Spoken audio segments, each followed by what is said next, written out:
बुखारी साहब, आप हमें तो ये बताइए, जब आप के आसिफ साहब से पहली बार मिले थे, आपकी मुलाकात और वो एज अ पर्सन कैसे आपको लगी? भाई मेरी पहली मुलाकात उनसे जैसलमेर में हुई थी, जब वो शूटिंग कर रहे थे लव एंड गॉड, और मैं उस वक्त फ़िल्म बना रहा था रिवाज, संजीव कुमार, माला सिन्हा, शत्रुघ्न सिन्हा। तो मैं संजीव कुमार की डेट सब आसिफ साहब से लेना पड़ता था, तो मैं चला गया वहाँ पे, मुलाकात हुई। पहली मुलाकात में आई डोंट नो, मैं तो बहुत छोटा था, इतना छोटा मेरी कोई समझ भी नहीं थी, पर उनको मैं बहुत अच्छा लगा। तो then he used to tell Sanjeev Kumar को कि एक दिन ये लड़का बहुत तरक्की करेगा, देखना बहुत आगे बढ़ेगा, नाम करेगा सारा दुनिया में। पता नहीं, फिर आए गए, मुलाकात हुई, बातचीत हुई। फिर बम्बे जब भी मैं आता था तो उनसे मिलता था, otherwise I used to stay in Madras. तो फिर दोनों में इतना घुल मिल गए हम लोग, एक दूसरे के लिए लाइकिंग हो गई दोनों की। वो भी मुझे अच्छे लगते थे और मैं भी उनको ठीक लगता था। तो जब कितने भी हद बड़े आदमी हर किसी जगह पे होते हैं तो मुझे साथ ले जाते हैं, लाइकिंग हो गई किसी एक दूसरों के लिए। आदमी तो अनडाउटली बहुत ही अच्छा आदमी था, बहुत शेर दिल आदमी था। मेरा इतना मुलाकात नहीं थी, but people used to tell. हमने कई उनके ऐसे मोमेंट साथ साथ था, तो मैं देखता था, तो वो वाकई शेर दिल आदमी था। मतलब कभी मान लो मुझसे मिलने आ गया, तो ये तो उनका मशहूर था इस बात के लिए कि किसी से मिलने, मेरे घर मिलने आ गया। हमने एक पिक्चर बनाई रिवाज, उसकी ट्रायल दिखानी थी, तो चित्रा सिनेमा में टैक्सी पकड़ के आ गए, टैक्सी छोड़ी, नीचे ऊपर आके मुझे ही बोले कि नीचे जाके यार टैक्सी का पैसा चुका दे, पेमेंट कर दे किसी के साथ। तो वो जितना बड़ा मुगल आजम से नाम जुड़ा हुआ था, उतना ही वो दिल का ही बड़ा, इसलिए बोलूँगा फ़कीराना नेचर का आदमी था। जब मैं 100 रुपये भी नहीं होता था, बात करोड़ों की करता था। तो अपनी मिजाज उनसे कुछ मिलती थी, इसलिए हमारा बहुत क्लोजली रिश्ता हो गया। बुखारी साहब, आप हमें बता रहे थे कुछ इंसिडेंट्स उनके साथ जो इंसिडेंट मेरे से ज़्यादा लोग ज़्यादा used to tell about him, but एक बार की बात है कि कुछ मैं होटल में ठहरता था, जब भी मद्रास से आता था, मुझे फ़ोन किया, तेरे पास कुछ पैसा है क्या? मैं क्या, क्यों, कितना चाहिए आपको? वो यार 10-20 हज़ार रुपये मकान का किराया विराया देना है। मैं क्या, मैं ठीक है आसिफ साहब करता हूँ। अब मेरी खुद की शूटिंग थी नेक्स्ट डे, इतना पैसा था नहीं मेरे पास। अब उन्होंने बोल दिया तो उनका वो इमेज ऐसा था कि उनके सामने मना करते हुए आदमी की हिम्मत नहीं बढ़ती थी। हर आदमी को ये लगता था यार इसको ऑब्लाइज करें तो अच्छा अपने लिए। तो नेक्स्ट डे मैं दे नहीं पाया, बल्कि मेरी शूटिंग में कुछ प्रॉब्लम थी पैसे की मुझे। तो एक कॉमन आदमी था जो मेरे साथ और उनके साथ, दोनों के साथ रहा करता था।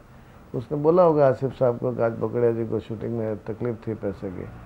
जब मैं होटल गया तो उनके 3 मैसेज पड़े हुए थे कि जब भी होटल तुम आओ मुझे बात करो। तो मैं फ़ोन किया तो मुझे बोला क्या कर रहे हो? बोले घर पे आओ तुम। घर पे गया मैं, बोला तुम्हारे लिए आज वेजिटेरियन खाना बनवाया मैंने। मैं पूरा खाना देखो, हमने आज कुछ प्याज भी नहीं डाला खाने में। फिर बात करते करते धीरे से बोला कि आज तुमको तकलीफ़ थी?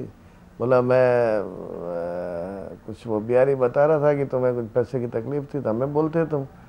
मैं कहा सर आप तो खुद कल रात फ़ोन किए, 10 हज़ार किराया देना है, तो अभी मैं आपको क्या बोलूँ? तो अरे बोले कुछ नहीं। उन्होंने अपनी वाइफ को आवाज़ दी और वो अख्तर भाभी अंदर गई, अंदर से 50 हज़ार रुपये का लिफाफा ला के मुझे दे दिया। तो मैं क्या, आप तो खुद कल मांग रहे थे आप? अरे बोला छोड़ो, हमारा क्या है, तुम छोड़ा, डोंट, कभी तकलीफ हो तो मुझे बोलो यार, हम बैठे बम्बई शहर में, तुमको तकलीफ़ पाने की क्या ज़रूरत है? तो ऐसे बहुत से इंसिडेंट है, कई मतलब मैंने हर एक्टर को उनके साथ छोटा ही देखा। हर एक्टर की ख्वाहिश होती थी आसिफ साहब के साथ काम करें या उनका एसोसिएट रहे। एक बिल्कुल हकीकत बात है, एक बार ऐसा हुआ था कि CPCI एसोसिएशन एक रूल्स रेगुलेशन बना दिए थे कि एक एक्टर 6 पिक्चर से ज़्यादा काम नहीं करेगा। तो उस वक्त सब एक्टरों में सेंसेशन हो गई थी, तो आसिफ साहब ने उनका एक्टरों का साथ दिया बड़ा। तो कई दिनों तक मीटिंग चली, इंडस्ट्री भी बंद रही। तो आसिफ साहब के घर पे जब मीटिंग होती थी तो टेलीफोन, कोई छोटे मुंह बड़ी बात नहीं, उसमें कोई नहीं, उनका रिस्पेक्ट था। मतलब फ़ोन आया तो देव साहब ने फ़ोन उठाया, hello yes I am so and so this Asif, हाँ सब पहुँच के और फ़ोन दिया आसिफ साहब ने, हेलो हाँ, बात किया। फिर धर्म जी बैठे हुए थे और भी एक्टर थे, तो उसमें से एक एक्टर को उन्होंने फ़ोन दिया, उसने फ़ोन नीचे रखा। तो एक रेस्पेक्ट भी था, एक उसकी स्टाइल थी, उस आदमी की लिविंग स्टाइल थी। कितनी भी बातें करो तो उनके लिए कम है। उस एसोसिएशन में मेरी उनसे मुलाकात हो गई, मुलाकात के बाद बढ़ती गई, फिर डेथ हो गई उनकी। डेथ के बाद बहुत टाइम बीत गया। 1985 में हमारे केसी पकड़े का दौर शुरू हुआ, प्यार झुकता नहीं, तेरी मेहरबानियाँ, नसीब अपना अपना, कुदरत का कानून, बहुत सी पिक्चर है। हर पिक्चर जो पिक्चर बनाओ सब हिट। फिर वो भाभी जी से भेंट हो गई, वापस मुलाकात हुई, फिर लव एंड गॉड का सिलसिला चला, वहाँ से फिर इन्वॉल्वमेंट हो गया मेरा लव एंड गॉड में। बुखारी साहब, आपने लव एंड गॉड जो पिक्चर के आसिफ साहब अधूरी छोड़ गए थे, उसे क्या सोच के आपने आगे बढ़ाया और कंप्लीट की पिक्चर, और उसमें क्या क्या मुश्किलें हुई और आपने कैसे कंप्लीट की उस पिक्चर को? नहीं, सोचने की तो मेरी एक्चुअली आदत नहीं थी, और उस पिक्चर में क्या सोचना था जिसकी मतलब रील्स भी ठिकाने नहीं थी, कौन सी रील कहाँ पड़ी है, इतने दुनिया भर के जमेले। अब जिसमें हिंदुस्तान के बड़े से बड़े उनके परिवार के आदमी भी पूरा नहीं कर सके या उनके और भी मिलने वाले नहीं कर सके, तो उसमें मैं कुछ नहीं करने का रीज़न कुछ उसमें था नहीं, इसलिए नहीं कर सके कि भाई इस करके इसमें से क्या निकाल लोगे। तो उसको करना कोई समझदारी तो थी नहीं एक्चुअली, बट एक इमोशनली रिश्ता था जो कोई समझ नहीं पाएगा। मेरे आसिफ साहब के कुछ मोमेंट थे, तो हम एक्चुअली मेरा एक आदत है जिससे रिश्ता रखता हूँ, खूब रखता हूँ, फिर अच्छा बुरे की मैं आगे पीछे कैलकुलेशन नहीं करता। तो आसिफ साहब से मुलाकात थी, इन्होंने बोला, भाभी जी ने बोला, मैं भी कहा ठीक है चलो कर लेते हैं। वहाँ से सिलसिला शुरू हुआ, करते करते फिर संजीव कुमार की डेथ हो गई। फिर तो मैंने कहा भाभी जाने दो, 10-20 लाख रुपया लगा अभी, और इसके आगे कोई मतलब नहीं, संजीव कुमार हीरो ही आपका मर गया तो क्या करेंगे।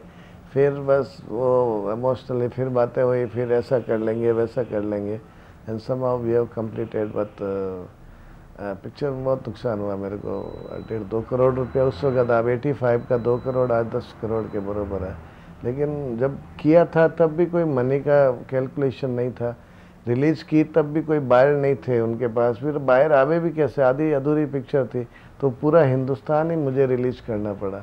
या तो मैं खुद किया या कुछ डिस्ट्रीब्यूटरों को उनको ये कह के दिया पिक्चर नहीं चले तो मुझसे डेबिट कर लेना आप, या कर लेंगे समाओ, तो किया करके कोई कुछ उस बात का गम नहीं, ना मैंने कभी सोचा है। तो आपने आज बात छेड़ी है तो मैं बता रहा हूँ कुछ उस आदमी ऐसा था सर, उसके लिए कर दिया तो कर दिया, ठीक है, था तो कर दिया, अदरवाइज़ तो क्या मेरा था, मतलब कल भी नहीं था तो आज भी नहीं, आज होगा जैसा कल नहीं होगा, तो ये कभी सोचता भी नहीं उस लाइन पे मैं।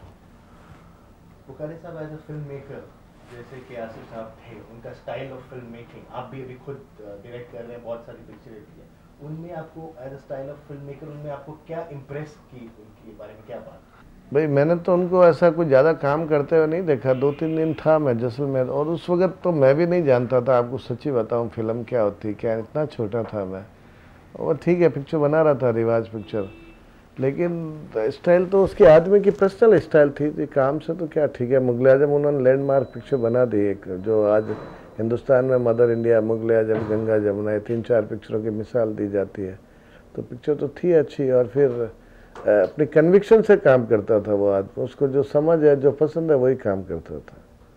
और मेरा अपना डायरेक्शन का तो ऐसा मैं नहीं बोलूँगा कि मैं कुछ आसिफ साहब की तरह करता हूँ, हर आदमी अपनी स्टाइल अपने स्टाइल से करता। मैंने भी पहली फिल्म आज का अर्जुन डायरेक्ट की, तब भी आप यकीन करो मैं किसी का असिस्टेंट भी नहीं था, मुझे कुछ भी नहीं मालूम, left of the camera right of the camera, subject मालूम, इतनी पिक्चरों की एडिट की टेबल पे, तो उससे इन्वॉल्वमेंट था, मुझे ड्रामा मालूम कि हिंदुस्तान के लोगों को क्या चाहिए। मैं छोटे छोटे लोगों के साथ हमेशा ज़्यादा रहता हूँ, तो आज मेरी आपको लिविंग भी ऐसी नहीं लगेगी कि कोई 50 फिल्म बनाने वाले आदमी की लिविंग है, मेरी लाइफ का ऐसा ही रहा मोमेंट। तो उसमें ड्रामा और उसमें मैं ज़्यादा पकड़, आज के अर्जुन में भी ऐसा ही हुआ था। मैं पिक्चर अमित जी को जब उन्होंने साइन किया था, तो मैंने रमेश सिप्पी जी को बोला और 1-2 डायरेक्टर को बोला, फिर उनका रेमुनरेशन इतना था कुछ वर्कआउट ही नहीं होता था।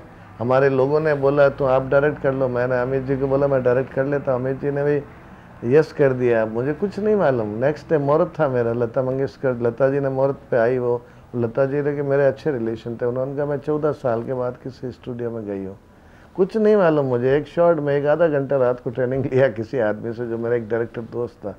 नेक्स्ट डे शॉट था, एक शॉट जो कई दिनों तक वो अमित जी के अच्छे सीन्स में आते थे, उसमें दिखाया जाता था कि वो किरण कुमार को लाके अमित जी थ्रो करते थे अमरीश पुरी के सामने और बोलता था कि, और अमरीश जी बोलते थे रातों रात कौन अवतार आ गया जिसने ठाकुर भूपेंद्र सिंह से टकराने की ज़रूरत की।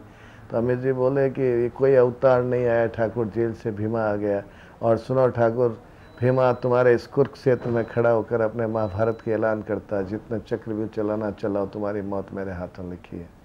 तो ये मैं शॉट लगाया तो अमित जी नीचे खड़े थे, कैमरा वहाँ से ऊपर से आ रहा था। बोले सर, एक तरफ लेके मुझे बोले sir I am standing here, camera is there. मैं कहा अमित जी अवतार तो ऊपर से ही आता है ना, तो मैं आपको अवतार के हिसाब से ये इसलिए लेके आया। अच्छा ओके ओके। वहाँ से फिर हिट हो गया, आज का अर्जुन हिट हुई, फिर फूल बने अंगारे हिट हुई, फिर पुलिस और मुजरिम। कई इंसिडेंट है जी लाइफ में, इतना देख लिया, अभी कुछ बोलने को भी अच्छा नहीं लगता है। बुखारी साहब, उनकी एक और पिक्चर थी सस्ता खून महंगा पानी। हाँ, कैसे साहब की, उसके बारे में आप? नहीं वो तो बनी नहीं सर, वो पिक्चर शुरू हुई थी, राजेंद्र कुमार जी थे, साहिरा बानो जी थी, फिर बनी नहीं वो पिक्चर। तो थोड़ी 3-4 रील बनी थी, फिर अधूरी रह गई। वो लव एंड गॉड के दरमियान बनाना चाहते थे वो। लव एंड गॉड जब रुक गई, गुरुदत्त की उनकी डेथ हो गई, तो फिर ये सस्ता खून महंगा पानी शुरू किया। फिर वापस उनको संजीव कुमार मिल गया, तो फिर उसको ड्रॉप किया, इसको बनाया।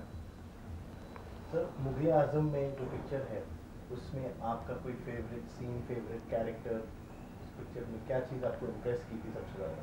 नहीं, मुझे एक्चुअली आपको बताऊं, मैं फिल्म से ज़्यादा मेरे को आदमी इम्प्रेस किया। मैं जो उसके साथ जो भी मेरा मोमेंट रहा, because of not because of कि मुगले आजम है या कुछ ऐसा कुछ हो जाएगा या इसमें करोड़ों रुपए कमा लेंगे, दैट वाज नॉट, मैं कभी इम्प्रेस ही नहीं हुआ। मेरे को एज ए पर्सन मेरी तबीयत के थे, इसलिए मुझे अच्छा लगता था। डेरिंगबाज आदमी था, अच्छे मन का आदमी था, हमेशा दूसरों की हेल्प करने का एटीट्यूड था। अब फिल्म तो अच्छी थी तब ना चली, आज तक भी चल रही है, इसलिए फिल्म के बारे में तो बोलने का कोई मतलब ही नहीं है। Everything is good in the film, appropriate था सब, कोई हर चीज़ सही ठीक ठिकाने होने से कोई अच्छी सब्जी बन जाती, वो उस फिल्म का हाल था, उसमें हर चीज़ प्रॉपरली थी। मतलब फिर भी कोई एक आध सीन है, कोई गाना जो आपका फेवरेट? नहीं, आपको जो इच्छा आप दिखा दो, पब्लिक को हर सीन ही अच्छा है उसका, हर मोमेंट ही फिल्म का अच्छा है। मैं एक्चुअली आपको बताऊँ, जब कहीं अपनापन हो जाता है ना किसी आदमी से, फिर वो एटीट्यूड नहीं रहता कि इसमें क्या अच्छा बुरा, फिर उसकी बुरी चीज़ भी अच्छी लगेगी, उसकी अच्छी चीज़ भी बुरी लगेगी। बट वो फिल्म टोटलिटी में ही अच्छी थी। परफॉर्मेंस सबका अच्छा था, दिलीप कुमार जी का सबका अच्छा था। मतलब उस फिल्म कोई तो बात होगी ना, तब वर्षों तक चली है वो फिल्म। मतलब